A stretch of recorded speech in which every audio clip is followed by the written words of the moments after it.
Good day, I'm Tracy McCormick, and this is the McCormick Media Minute. Today's minute is the third installment on great vertical categories for local media in 2023, and it was inspired by research conducted by SalesFuel and BIA Advisory Services. In this installment, we'll discuss the auto category, and more specifically, auto repair, as a great prospecting category for 2023. This is a very exciting new category, and digital platforms like OTT and CTV will give this category tremendous potential.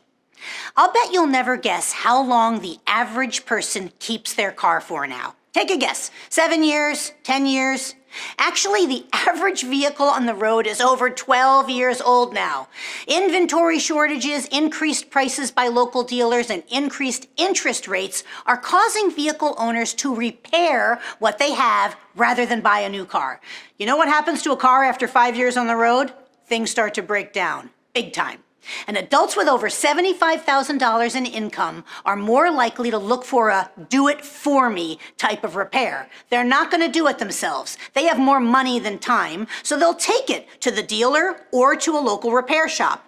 So whether you want to work with your Tier 3 auto dealers to convince them to advertise service parts and tires during this time, or if you want to work with a local repair shop in your market, the kind of geo-targeting, walk-in attribution, and outcomes-based marketing that we can offer now makes all the sense in the world for them. I'm Tracy McCormick, and I hope you found this minute valuable.